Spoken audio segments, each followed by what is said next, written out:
Heavenly Father, we bless your name, O God. We want to thank you, Lord, for giving us all these chances, O God. Privilege, Lord, to listen and fellowship with you tonight.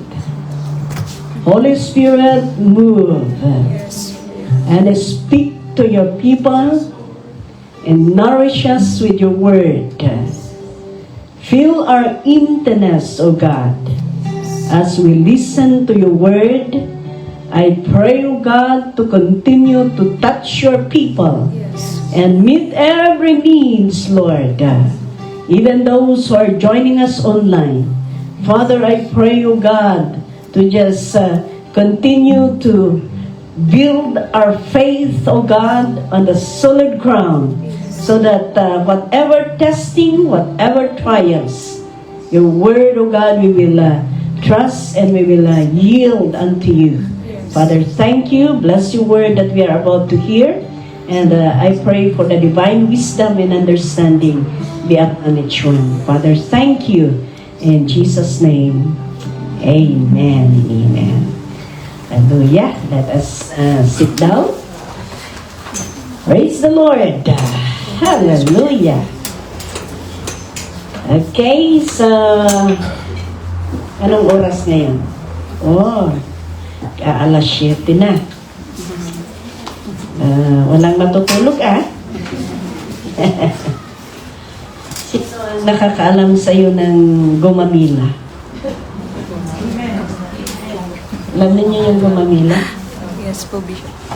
Noong naghagis daw si Lord ng pabango, tulog siya. Tulog siya. Kaya tuloy, hindi nakakatch ng pabango. Kaya kung amuyin mo yung gumamila, walang amoy. Dahil nakatulog siya nung naghagis si Lord ng pabango. Kaya bawal ang matulog. Baka wala kayong pabango. Hallelujah. Di ba yung bata dahil palaging mabango yan. Okay.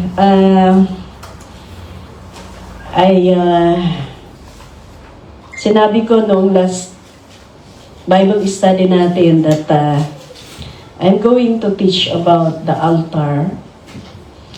But I think I better teach it tomorrow. Parang mas kumplito. Kaya, kasi ano yan altar, tent, and well. Tatlo yan. Kaya,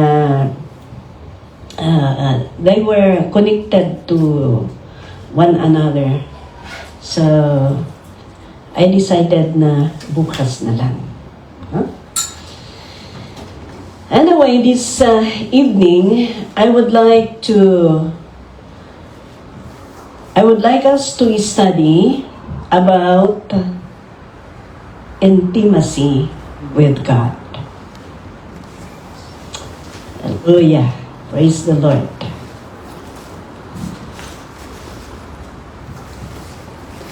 Intimacy is what we call the experience of really knowing and being known by another.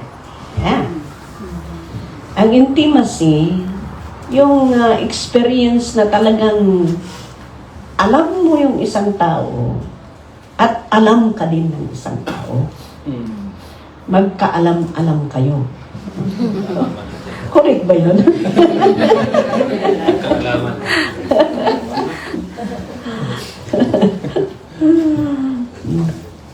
And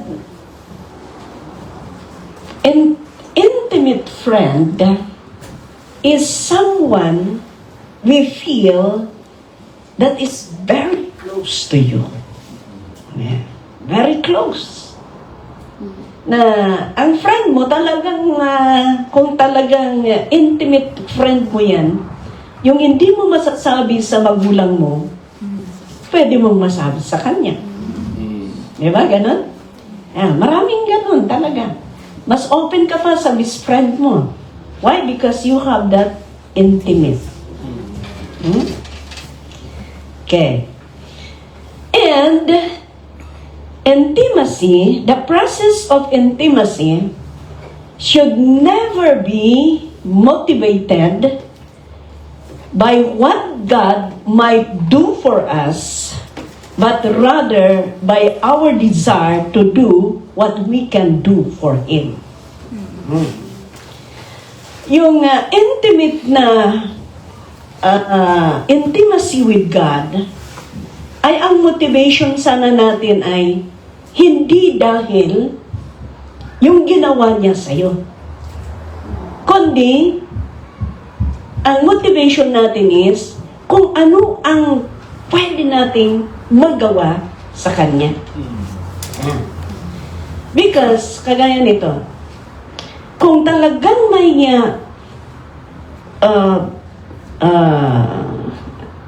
intimate relation ka sa isang tao, ganito yan hinahanap mo or iniisip mo kung ano ang magawa mo or kung ano ang maibigay mo sa kanya. Tama? For example, best friend mo. Hindi naman yung makukuha mo sa kanya ang iniisip mo kundi kung ano ang magawa mo or kung ano ang maibigay mo. And that must be our motivation. Kasi kung ang motivation mo ay yung maibigay niya sa'yo, kung wala na yung ibibigay sa'yo, wala na. Diba? Ganon. Okay. So, how to have an intimate relationship with God? Bibigyan lang kayo ng dalawa ngayon. Dalawa lang. Number one is loving the Lord. Walang makautap.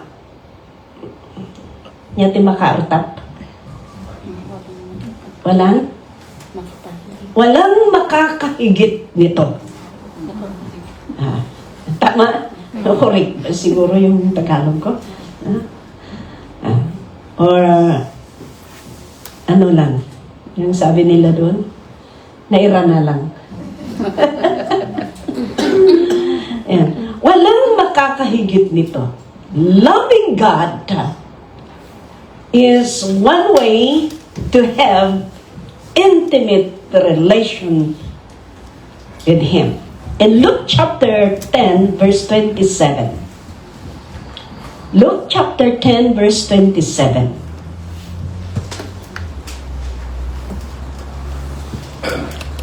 Okay. He answered, "Love the Lord your God with all your heart, and with all your soul, with all your strength, and with all your mind, and love your neighbor as yourself." Love the Lord with all your heart. Ito ang malaking problema. Sa totoo lang, maraming nagkukwestiyon na nagsasabi, paano mo mahalin si Lord with all your heart? Yeah? With all your heart, with all your soul. Yeah? Puso mo, kaluluwa mo. Tapos sabi niya, kalakasan mo, with your mind. Paano kaya?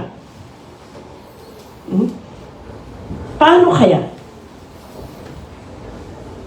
O kayong mga binata, kayong mga dalaga. So, mga dalaga dito, binata.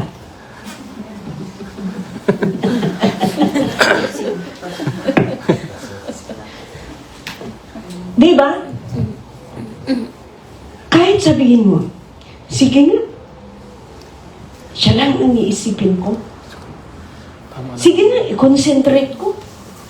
Siya lang ang iisipin ko. Pero, may sumisingit, di ba? Oo, kahit hindi yung mga dalaga, kahit yung mga nanay, tatay dyan, alam ninyo ito. Tama? Tingnan ninyo. Mga sweet ang smile ninyo.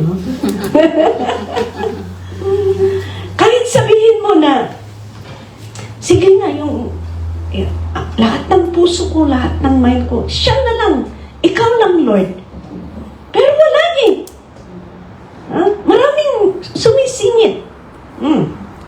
Yung mga dalaga, mga binata, sabi mo, si Lord lang ang mahal mo. Pero kung may nakita ka na maganda, bakit kubog, kubog, kubog?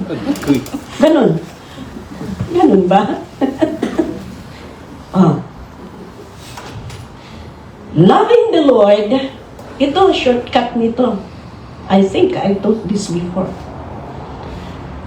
Ang shortcut nito, loving the Lord with all. Paano yan? Ito ang shortcut niyan. Sino sa inyo ang nakaranas ng in love? Amen. Yan. Ganon. Hindi ibig sabihin na love the Lord and you forget everything. No, because you cannot do that. You cannot do that. But, kung naranasan mong na-in-love, yan yun. No. Di ba kung na-in-love ka, siya ang palaging iniisip? Yes. Kung na-in-love ka, palaging mong gustong binabasa yung sulat, pero ngayon, text na. Wala nang sulat-sulat ngayon. Kung na-in-love ka, you love to be with him or with her. Kahit walang pinag-uusapan, maghanap kayo para lang mag-usap-usap kayo. Ano? What else? You do sacrifice. Kahit walang pera, mangutang. Para lang mag-date kayo. Piliin pa ninyo ang magandang restaurant kahit walang pera.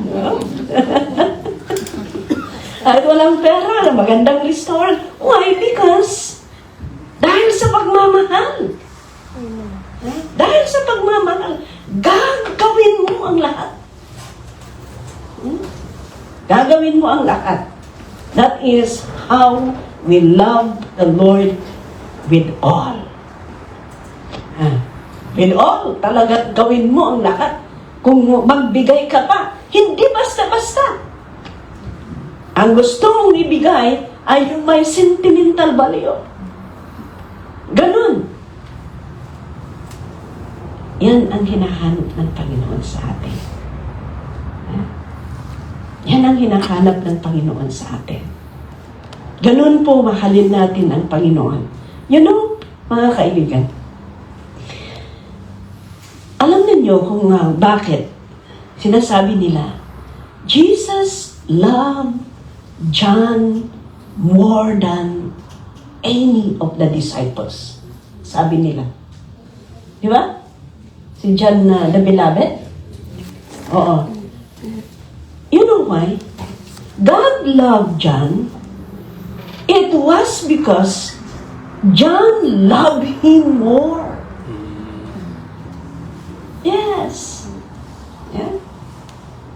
Kaya, ipakita din natin sa Panginoon paano natin na mahalin siya para magiging mas lalong intimate ang relasyon natin sa ating Panginoon.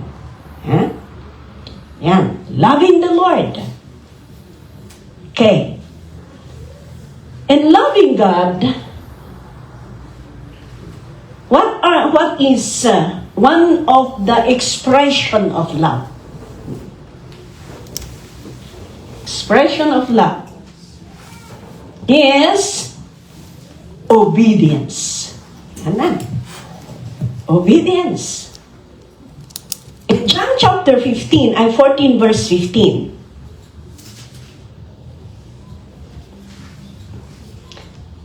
If you love me, you will obey what I command.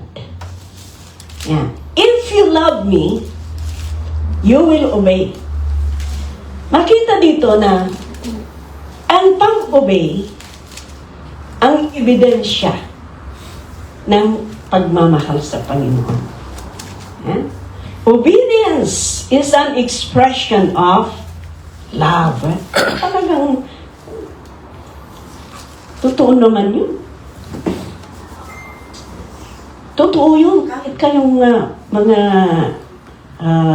mag-asawa. Lalong-lalo na nagliligawan. Sige nga. Kung talagang mahal mo ako. Ayan. Yung mga unbelievers, sige nga. Kung talagang mahal mo ako, alisin mo ang bisyo mo. Ganun. Pero, kung minsan, ayan, inaalis ka. Pero isang araw lang, 2 araw. 3 araw, ay wala na naman. Ayan. Pero, totoo, alam ninyo, ang pagmamahal, okay, ang pagmamahal, it covers everything. Positive and negative. Kaya may kasabihan na lovers are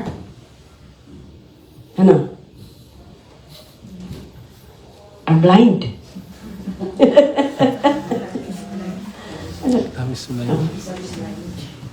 Yes. Actually, hindi love is blind. Hindi. Lovers are blind. Yes.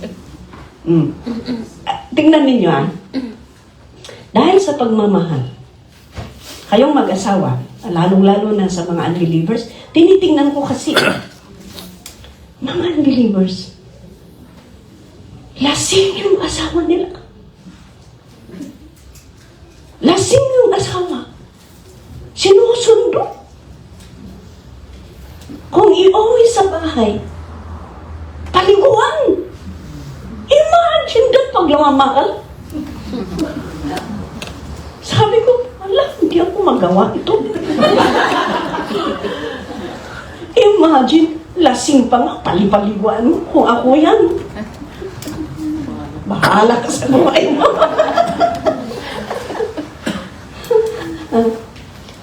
Di how much more sa mga believer, Dapat sa mga believer. Pero salamat sa Panginoon, walang nalalasing naman na believer, Nakakaya naman ka, Lord. Sabihin mong believer ka, lalasing, palasing-lasing ka dyan. Wala nakakahiya kay Lord. In John chapter 21 verse 15. John 21.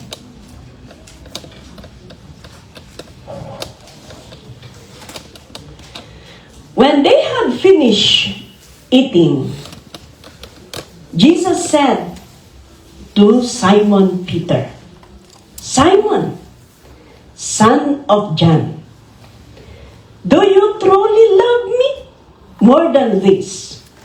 Ano yung mga this na yan? Yung mga fish, di ba? Mga fish. Yes, Lord, he said. You know that I love you. Jesus said, fed my lambs. Ano yun sa Tagalog? Pakainin mo ang tupa. What is the difference between lambs and sheep?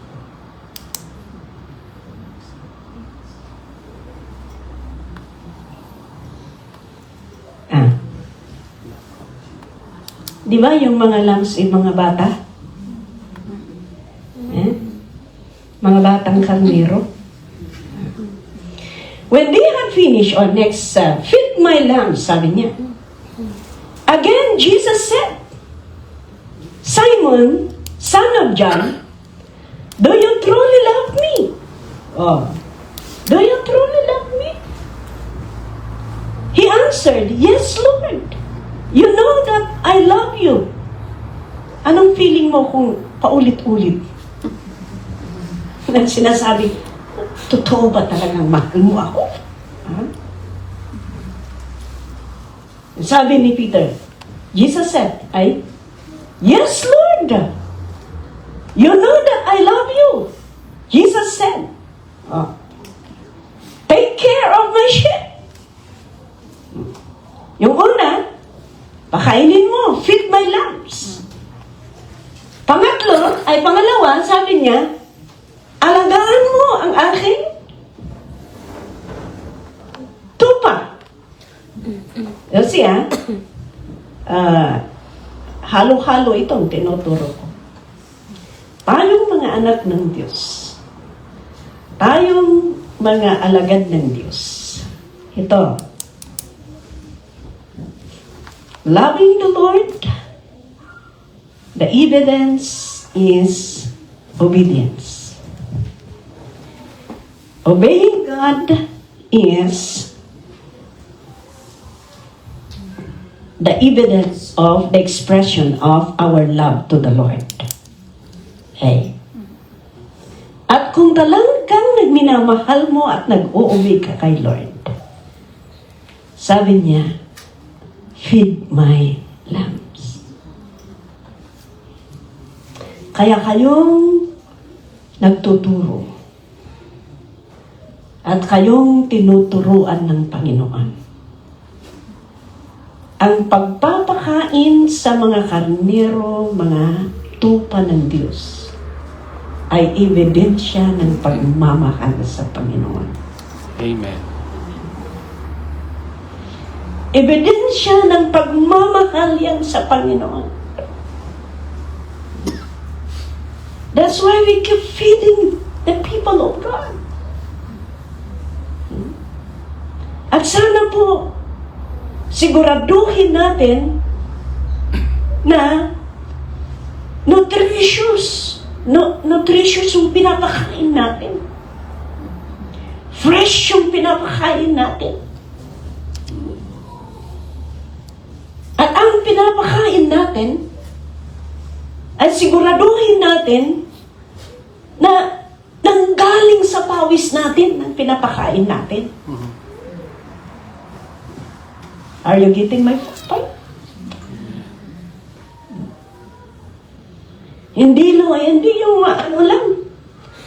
Ibig sabihin, my point in here is that in preparing for food spiritually, it needs effort, fresh anointing from the Lord. And that is one evidence that you love the Lord in your obeying Him. Feeding the flocks. Kayo nag-share ng Word of God. Hallelujah. Amen? Kaya wag tayong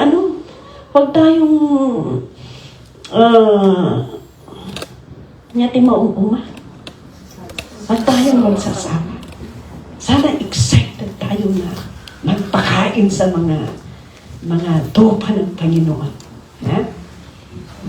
Excited tayo.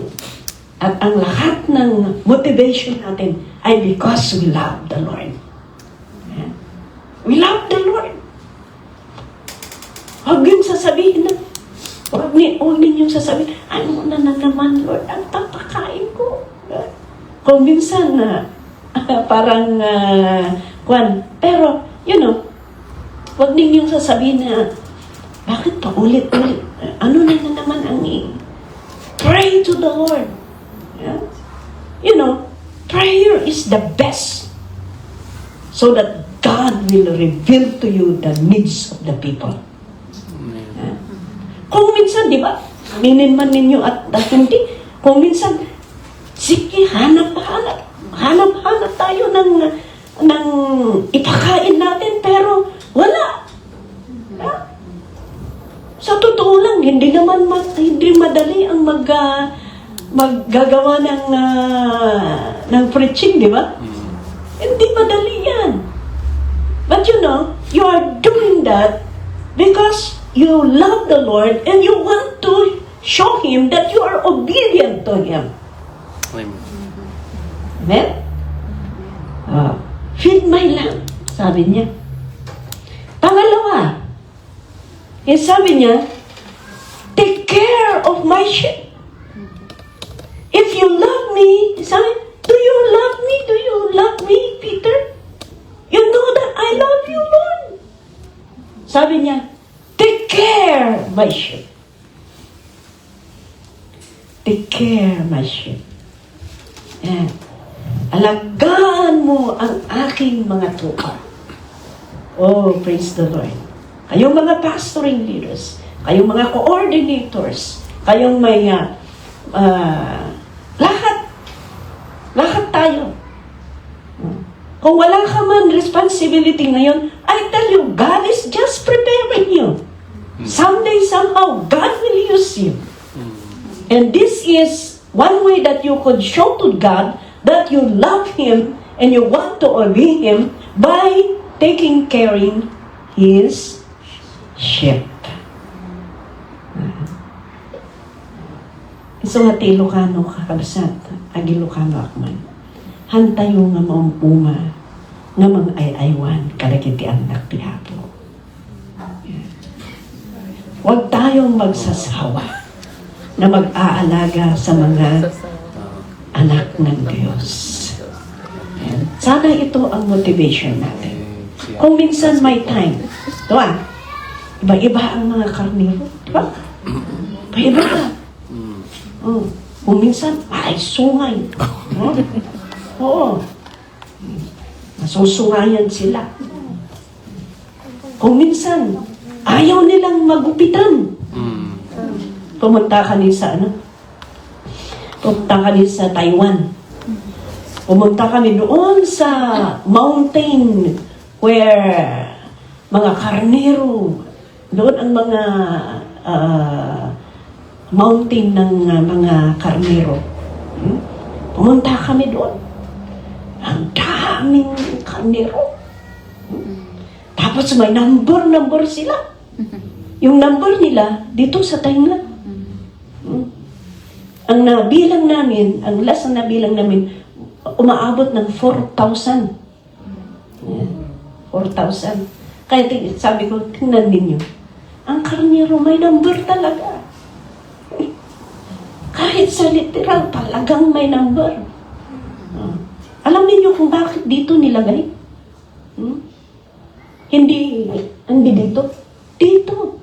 Ibig sabihin, yung may number, yung alam makinig.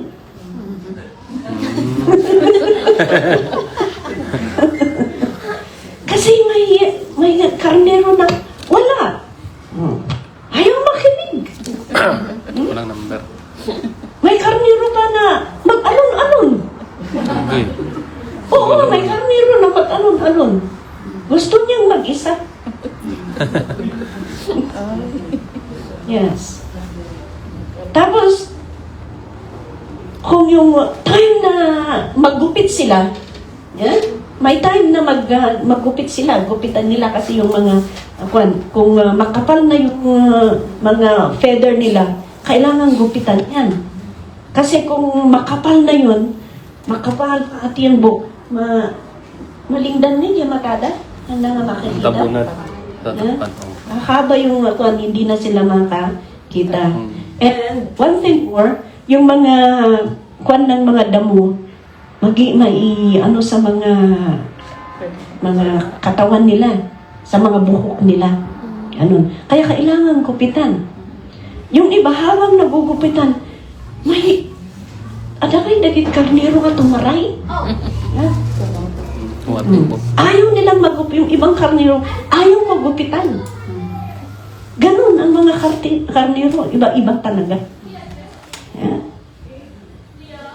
Ang napakaganda doon, nung nag-ring yung nila, may bell sila. Nung nag-ring yung bell nila, biglang nawala sila. Ay, kainan pala.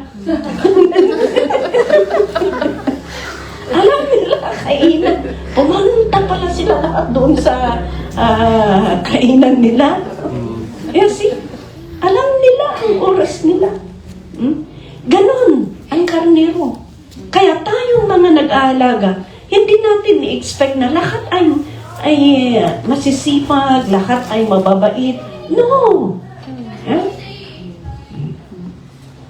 Pero ang maganda doon, they are called sheep.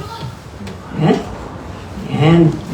Sabi ni Pastor Maclor, sabi niya, sa lahat ng mga ipag ko kung saan ako naikamang?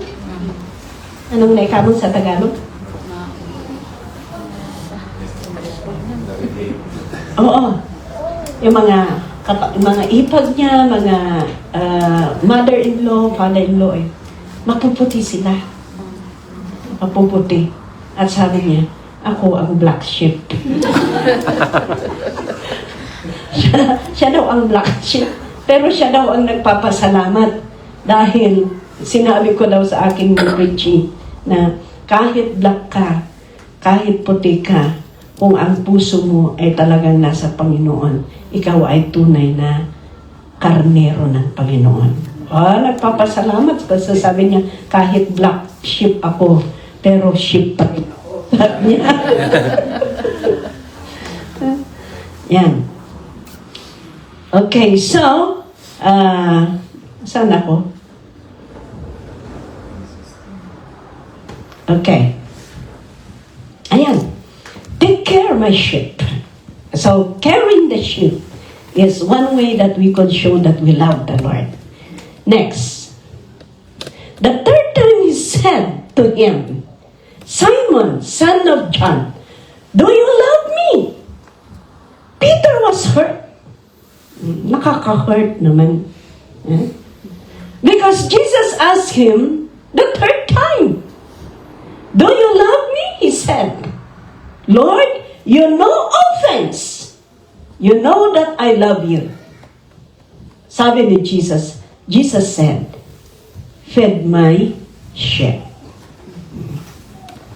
Loves, caring, and feeding the sheep.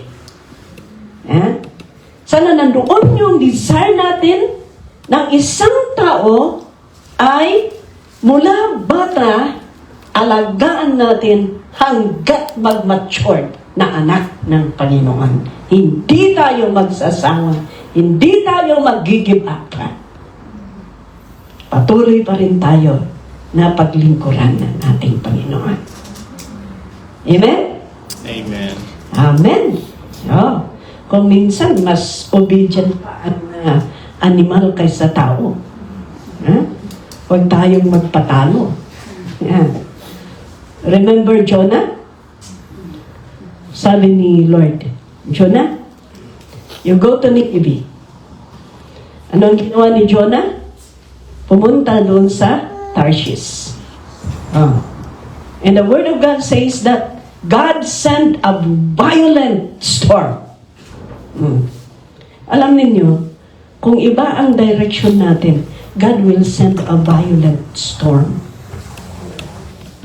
May violenting storm kung opposite ang ginagawa natin. So, anong nangyari? Anong nangyari? May violenting storm. Ang driver ng vapor, hindi niya madala doon sa gilid ang bangka. So, the only thing that they will do is, ayan na lang. Itapon na lang ang mga karga ng barko nila para gumaan.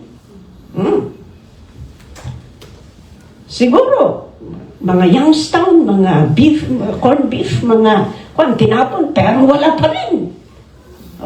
So, anong nangyari? Nagbunutan sila kung sino ang tatapon. Sino ang nabunot? Si Jonah. tatapon si Jonah. Pero, God commanded a big fish. You see, God commanded Jonah to go to Nineveh. This Jonah disobeyed. When God commanded the big fish obeyed. Paano nag-obey? Sabi ni Lord, kung itatapon nila si Jonah, you catch him. You catch him. Be ready. Sabi niya. Ay, siyempre, nagrigat magpiman, ay nangatat pangitapwakan na ni Jonah. Siguro talagang very watchful yung big fish, Saan kanila itatapon si Jonah? Tapos second command. Sabi ni Lord, you catch Jonah, pero huwag mong do not bite Jonah. You just swallow Jonah. Wala nung nakasulat doon. Pero, let us just read between the line. No? Yan. Okay. Swallow Jonah. Unang-una, catch Jonah. Second, don't bite him. Just swallow. Yeah? Then after that, ilangoy mo si Jonah. Sabi ni Lord, langoy mo si Jonah, dalhin mo doon sa banda ng Nineveh. Dalhin mo doon. Hindi mahirap. You will just imagine yung buntis na lumalangoy. You will just imagine yung buntis na lumalangoy. Imagine yung fish na buntis. Isang tao ang nasa tiyan. Tapos ilangoy mo doon banda sa Nineveh. I-opposite kasi yung pinuntahan ni Jonah eh. Kaya ilangoy mo doon sa banda ng Nineveh. Tapos iluwa mo doon. Sabi ng Panginoon. Ano ang ginawa ng big fish? Nag-obey. Nag-obey ang big fish. Kaya walang galos si Jonah. Nung iniluwa ng mga fish doon banda ng Nineveh, walang galos si Jonah. Ayan, pinagpatuloy ang command ng Panginoon na dapat niyang gawin sa Nineveh. Tingnan ninyo, kung minsan ang animal mas obedient pa kaysa yung tao. Pero huwag naman tayong magpatalo. Amen. Huwag naman tayong magpatalo. Amen? Hallelujah. Okay. In the book of Matthew, verse 26. Ito na naman. Ang isang animal. In Matthew chapter 26, verse 31 to 35. Sige nga, basahin natin.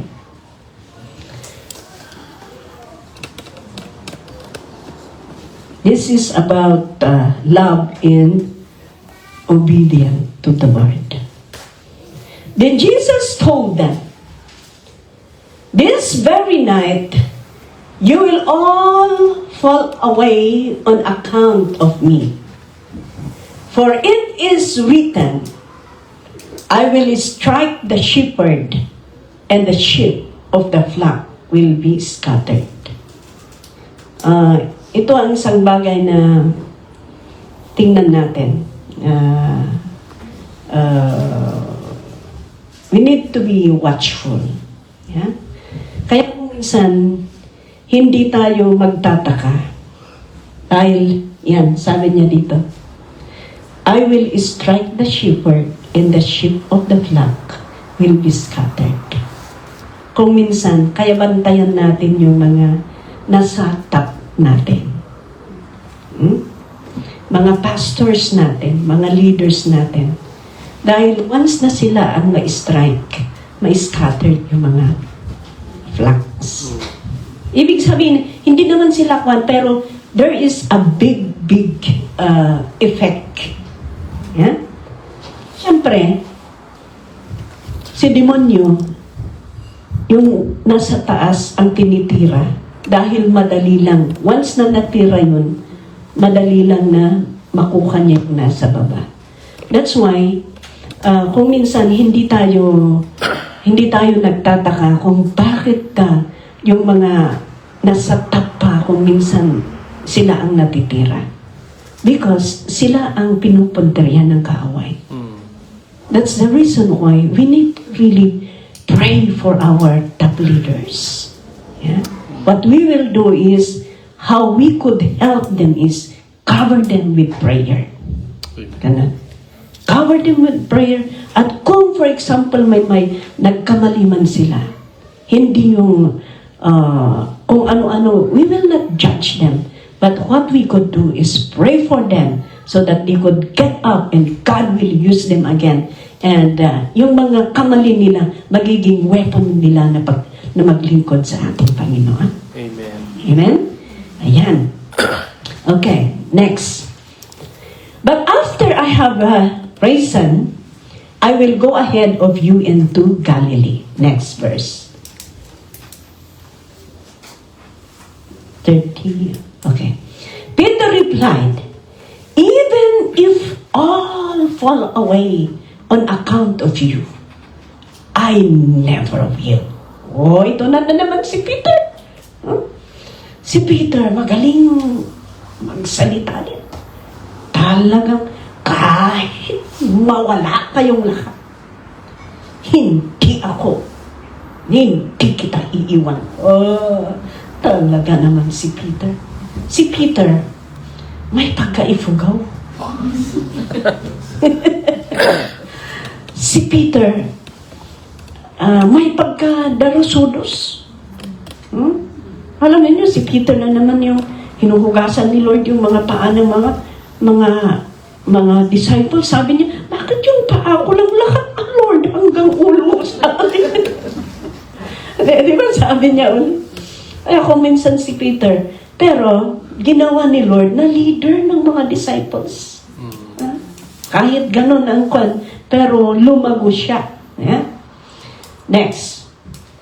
I tell you the truth, Jesus answered. This very night, before the rooster crows, you will disown me 3 times.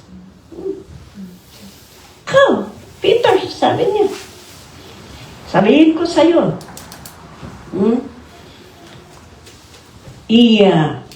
Anong disown? Tagalog. Ano? Kalulong. You deny me 3 times. Tama? You deny me 3 times.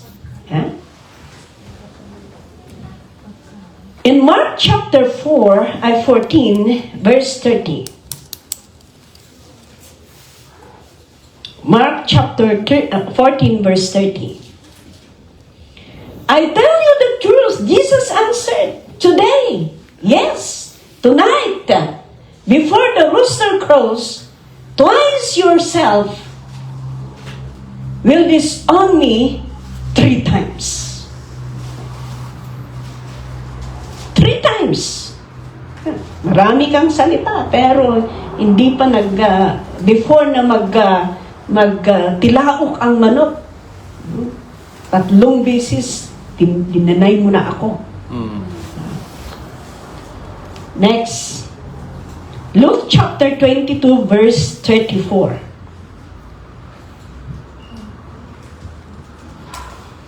But Peter insisted.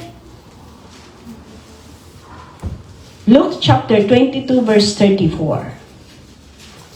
And Jesus answered, I tell you, Peter, before the rooster crows today, you will deny 3 times that you know me. Mahirap yan. Okay. Before we will go on, one more, another. Luke chapter 22, verse 47 to 62. Sige, basahin natin ito.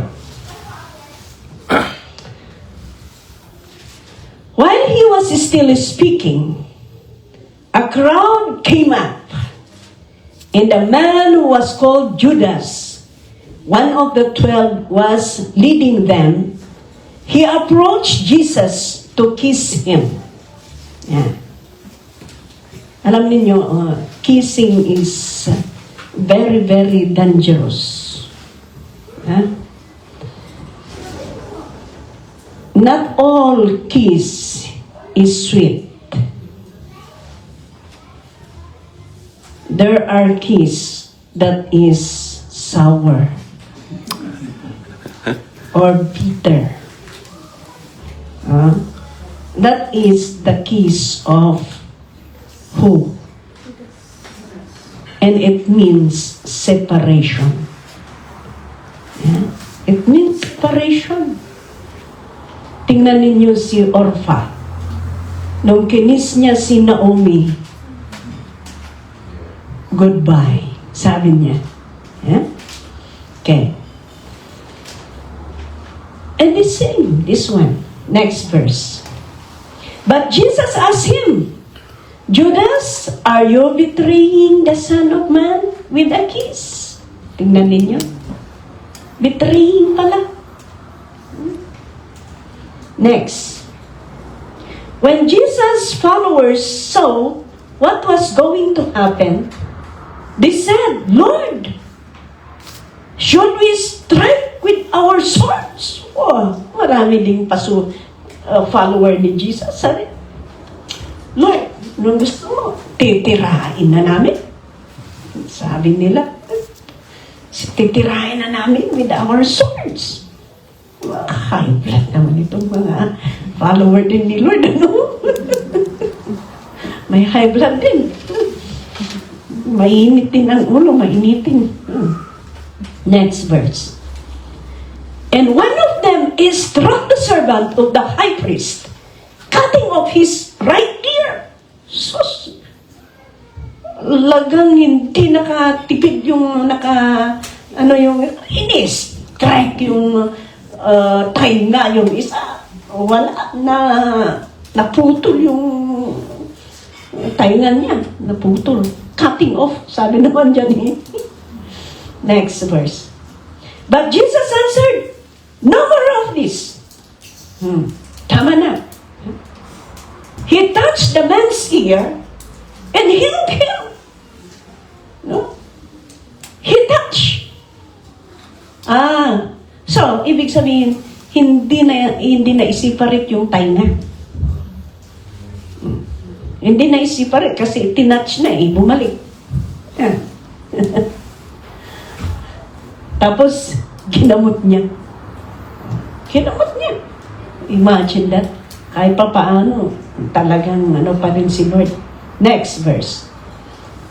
Then Jesus said to the chief priests, the officers of the temple guard, and the elders who had come for him, am I leading a rebellion that you have come with swords and clubs? Nililid ko ba itong mga pagre-rebelde?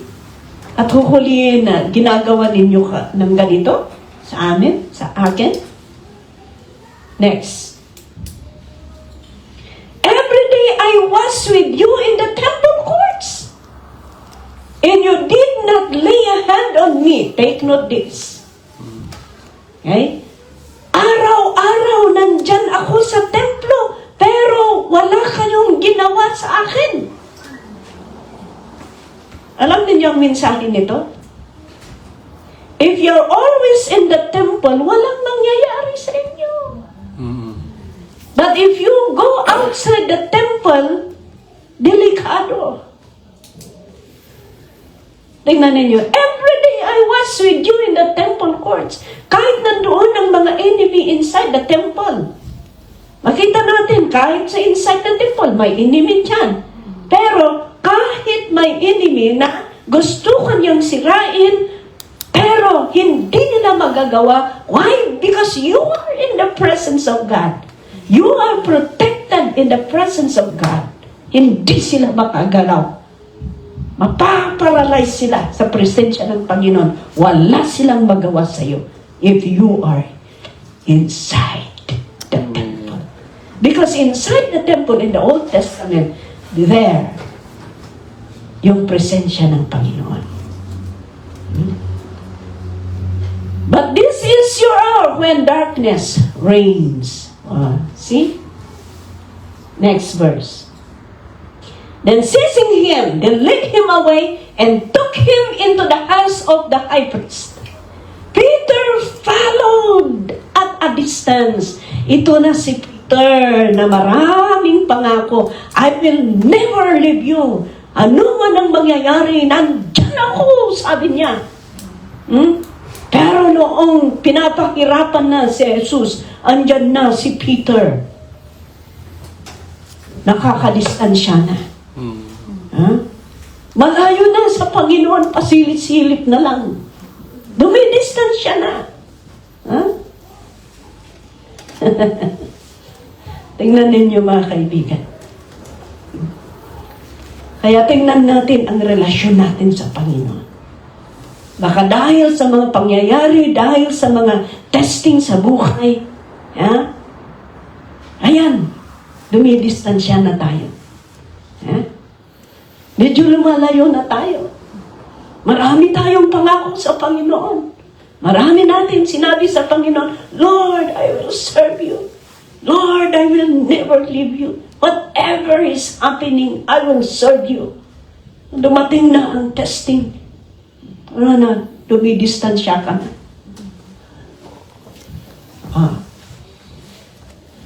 Kaya, I hope na nangungusap ng Panginoon sa buhay natin. Next verse.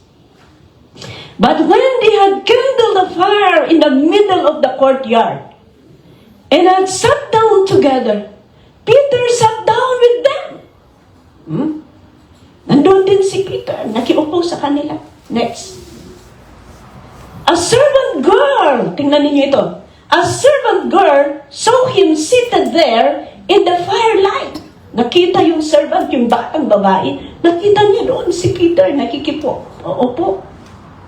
She looked closely at him and said, "This man was with him." Sabi ng babae, ito din, ang lalaking ito kasama ni Jesus. Sana, ang tao, na-identify nila kayo na kayo'y kasama ni Lord. Sana ang mga tao nakikita nila na kayo'y anak ng Diyos. Nakikita nila na kayo'y mga alagad ng Diyos.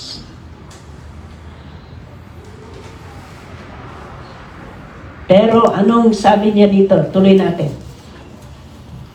But he denied it. Tingnan ninyo. Dininay ni Pedro. Siya kasama ni Jesus. Alagad ni Jesus. Yeah, we need to be careful also.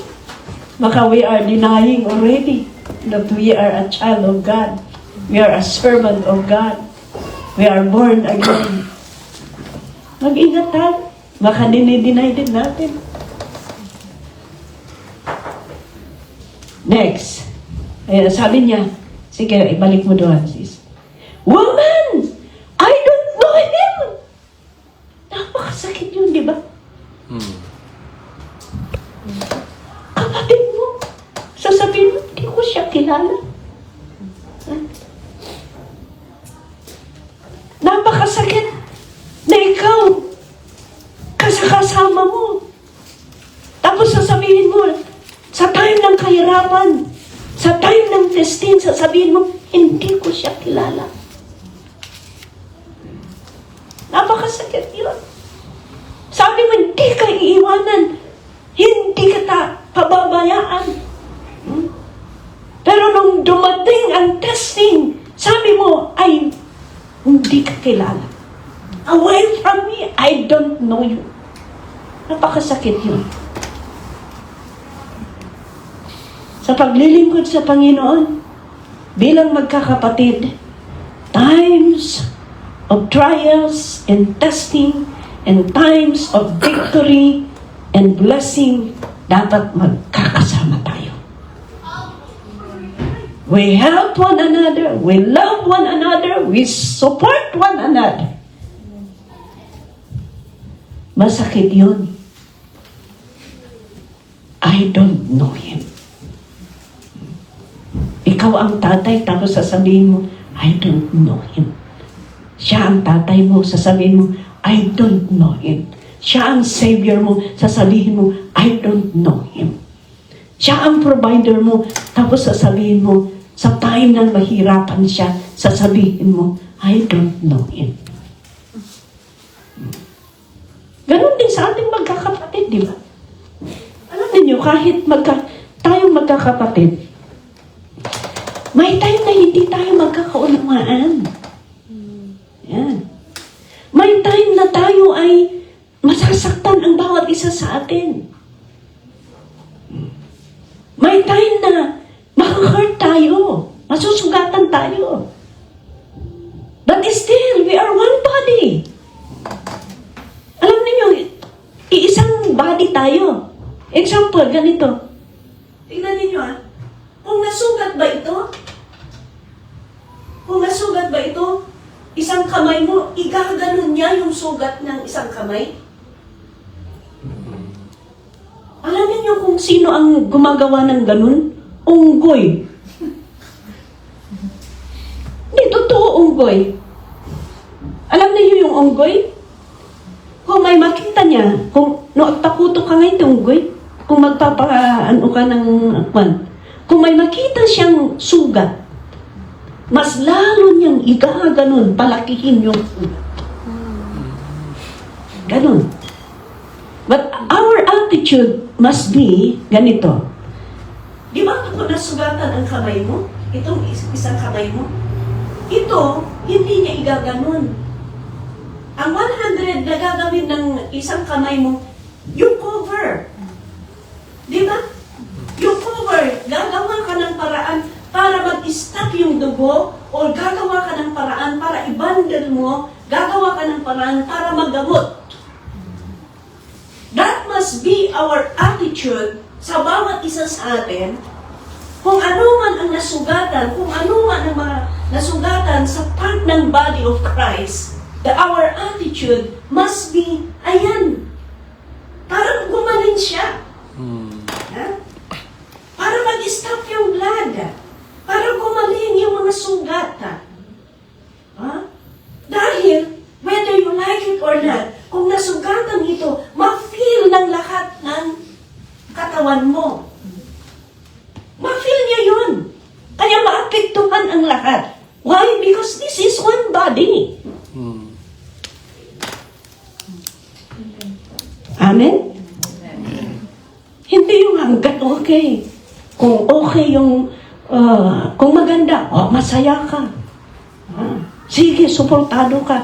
Nung may nagkulang at nagkasakit siya, bahala ka na sa buhay mo. Ganun na tayo. Hindi. Magtulong-tulungan tayo. Amen? Huwag tayong maging Peter kung minsan. In negative side. Next verse. A little later, someone else saw him and said, "You also are one of them." Tingnan ninyo. Tingnan ninyo ito. Yung girl, itong mga tao, nakikita nila si Peter kasama ni Jesus. Ibig sabihin, maraming nakakakita din sa atin. Maraming nakakakita sa atin. Pero ito, you also one of them. Man, sabi ni Peter, I am not. Peter replied. Talagang dinay niya si Lord. Next verse. About an hour later, another asserted, "Certainly this fellow was with him, for he is a Galilean." Alam ninyo, iisa ang Espiritu, iisa ang DNA natin. Sabi niya, sigurado ito, kasama niya dahil taga Galilee. Kasama, sigurado ito. Magkakasama sila. Dahil taga Misunami Church, nakita ko doon. Maraming nakakakita, maraming nakakaalam. Next verse. Peter replied, "Man, I don't know what you're talking about." Just as he was speaking, the rooster crowed.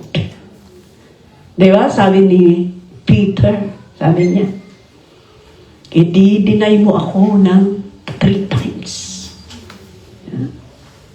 Sabi niya, noong dininay ni Peter 3 times, nagtilaok ang manok.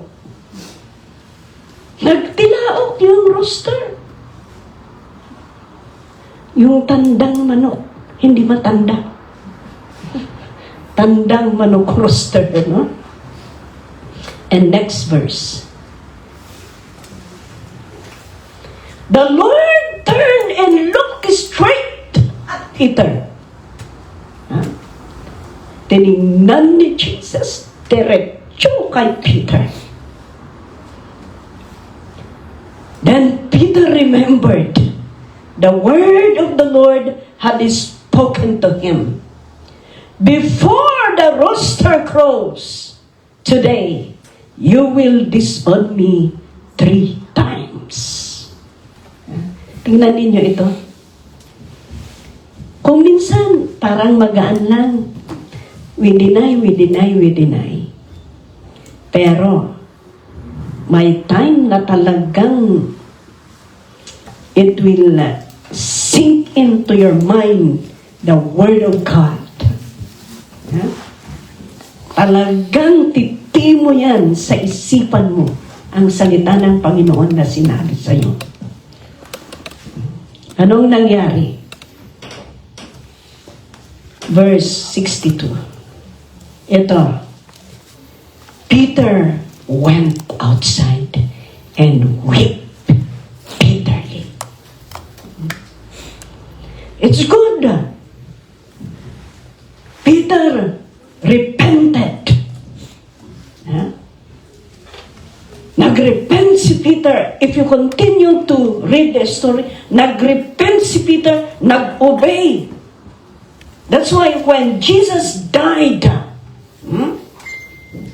nung namatay na ang ating Panginoon,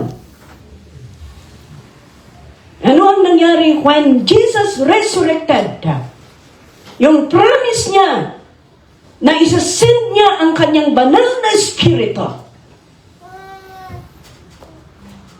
Kaya, si Peter noong pinalakas ng Panginoon and he was filled with the Holy Spirit. Ano ang nangyari?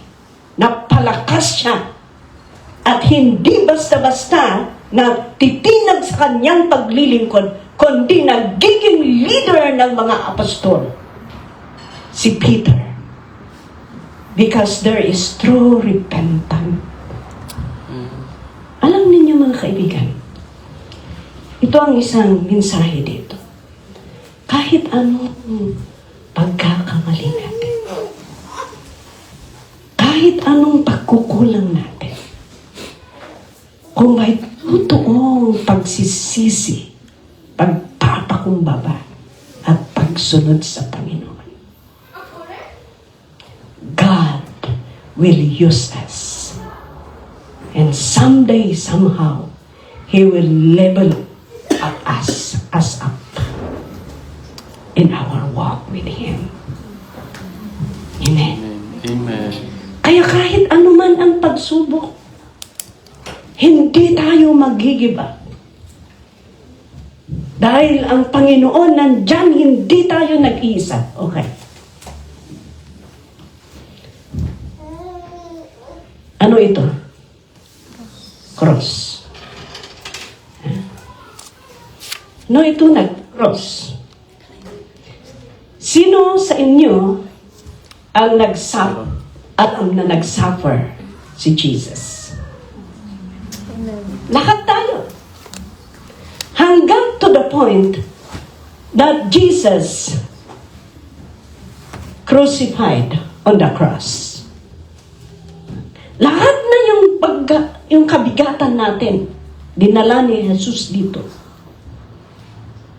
Lahat na. And, alam natin na si Jesus napako dito sa cross. At siya'y namatay dito sa cross. Tama? And after that, inalis nila si Jesus. Inalis nila si Jesus. Tapos, dinala doon sa tomb. And after 3 days, he resurrected. And he is now sitting at the right hand of the Father, interceding for you and for me. That's why we are strong. Because Jesus is praying, interceding for us. Noong unang panahon,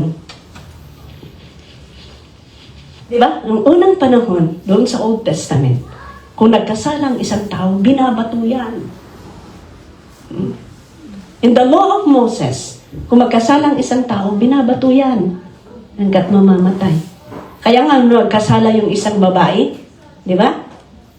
In-accuse yung mga Pharisees, sabi nila kay Jesus, nagkasala yan. Di ba ang law ni Moses, sabi niya, kailangang mabato yan hanggat mamamatay. Sabi nila. Oo, sabi ni Jesus. Pero sabi ni Jesus, yes, that is true. Kaya, kung sino ang walang kasalanan sa iyo, siya ang maunang babato sa babaeng ito. Di ba sabi niya? Pero dahil alam nilang makasalanan sila, kaya walang bumato. Walang bumato. Ganon ang kwan noon. But we thank the Lord because of the sacrifice of Jesus and the mercy of God. Ngayon, kahit magkasala tayo, hindi tayo mamamatay kaagad. Hindi tayo mapaparusahan kaagad. Alam niyo kung bakit? Because Jesus is interceding for you. Paano mag-i-intercede si Jesus? Paano ka ini-intercede ni Jesus Christ? Ganito yan. Nagkasala ka, for example. Kasala ka. Ang demonyo magsusumbong yan. Nagkasala itong anak mo ito, nagkasala. Kailangan parusahan mo. But you know, Jesus is there in the right hand of the Father, interceding na nagsasabi, Ama, Ama, huwag mong parusahan. Bigyan mo ng pagkakataon. Ama, please naman. Di ba ibinigay ko ang buhay ko sa Kanya? Ama, di ba yung dugo ko ay humagos? Dahil sa Kanya. Namatay ako sa krus dahil sa Kanya. Please forgive Him. Kaya there is always a grace. There is always forgiveness if we come to the Lord. Hindi tayo mamamatay kaagad. Because of the mercy and the intercession of our Lord Jesus Christ. Amen? Amen. Kaya imbis na parusahan ka, the Father will forgive you. Why? Because Jesus nandyan. Ama, huwag naman. Namatay ako para sa Kanya. Nagsuffer ako para sa Kanya. Ang dugo ko, binigay ko para sa Kanya. That is how Jesus intercedes. Kaya yan, kung mag-humble tayo at mag-ask tayo ng mag-repent tayo, God will forgive us. Amen. Amen? Amen. Yeah. Another lesson, nabanggit ko din naman ito. Alam niyo kung bakit sa atin, walang tao dito na nakakross.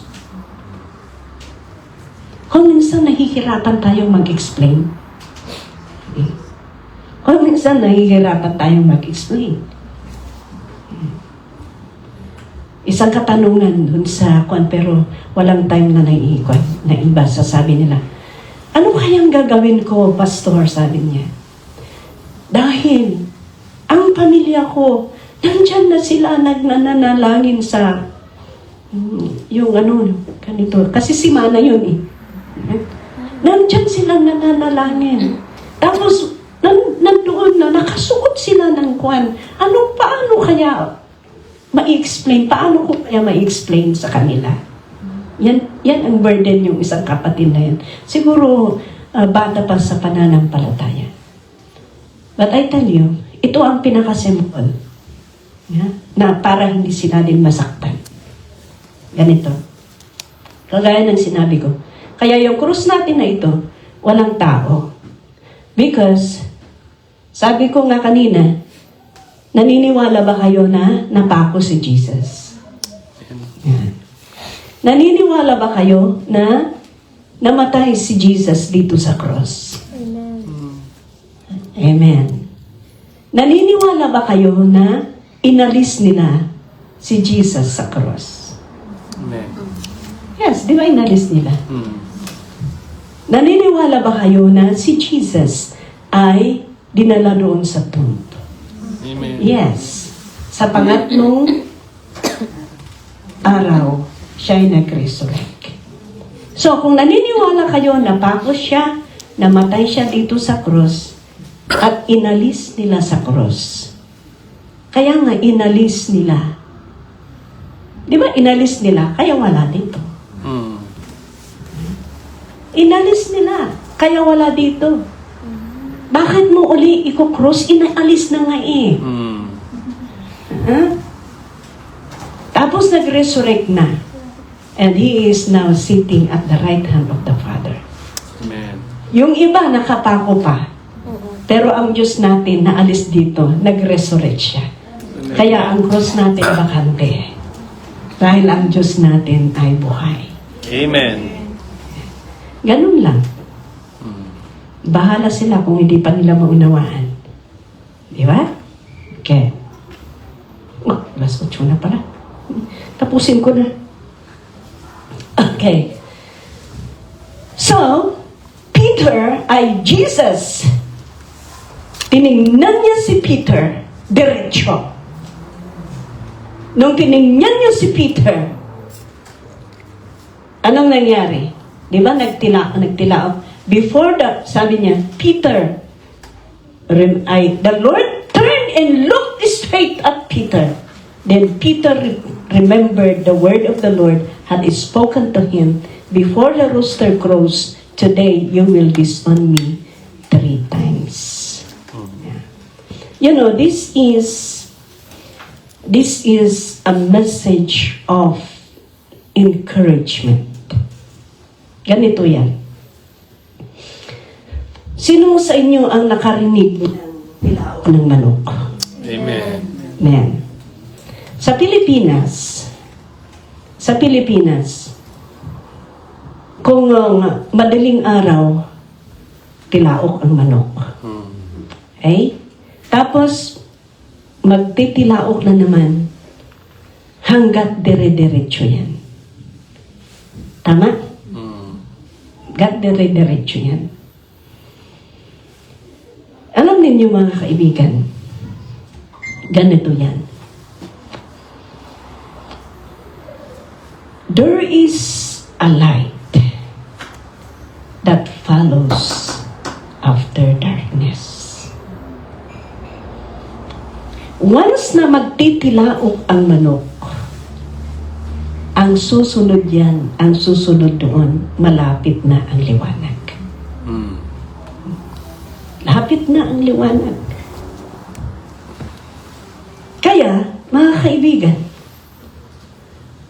kulang lang na sabihin ni Lord kay Peter, Peter, don't deny me. Peter, don't follow me with a distance.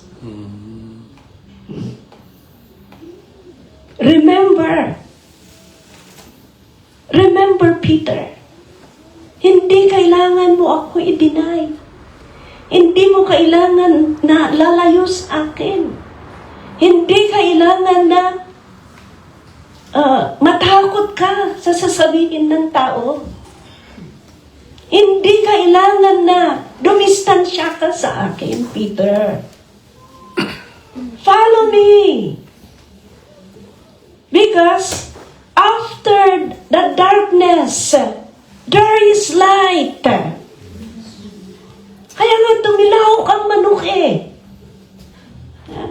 Once na tumilaok ng manok, parang bawonan. Malapit nang magliwanag. Malapit na ang liwanag. Malapit na ang victory. There is a light that follows after darkness. There is victory after trials, Peter. No need to deny me. No need to have a distance from me. Iyan po ang mensahe ng Panginoon. The rooster announces that the light that follows the night. There is light that follows the night. Ina-announce ng rooster yan. Ganon din sa atin. Hindi kailangan i-deny natin ang Panginoon. Hindi kailangan na dumistansya tayo sa Panginoon. Kung may testing, kung may trials, kung may pagkakamali, ang gagawin natin, sige, yung pagmamahal natin sa Panginoon, panitiliin natin. Ang paglilingkod natin, let us go on, continue to serve God.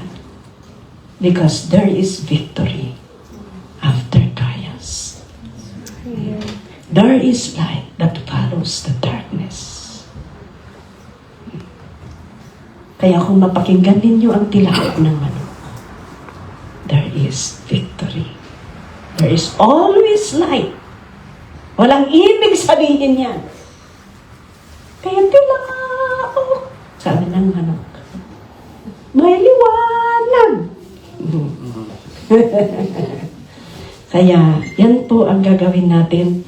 Huwag tayong mag-give up, kundi ang gagawin natin, patuloy tayo na bayan natin kung ano ang kamali. Lahat ng tao magkakamali. Pasalamat tayo, bibigyan tayo ng panahon ng Panginoon para bumawi sa ating pagkukulang. Amen. Okay, so tama na yun. Thank you very much, Father God. Thank you for the word that we have heard. Yes, Jesus. Lord, we know that we have a plan in the life of each and everyone. Tulungan mo kami, Panginoon, Yes, Lord. para sa aming paglilingkod. Marami pa, Panginoon, ng mai-experience namin sa buhay na ito. Pero salamat dahil nandyan ka. Nandyan ka, Panginoon, para patatagin at kami po, Panginoon, ay babangon muli at patuloy na maglingkod sa iyo. Salamat, O Diyos, sa iyong salita. Dahil alam namin ang salita mo, Panginoon, ang nagbibigay sa amin ng kalakasan para kami po, Panginoon, ay patuloy na maglingkod. Patuloy, Panginoon, we will go forward, O Lord. We will level up in our walk with you. Sana, Lord, hanggang sa pagbabalik, you will find us faithful in serving you. Jesus. Father, we glorify you. We give you the praise, O God. In Jesus' name. Jesus' name. Amen. Amen. Amen. God bless.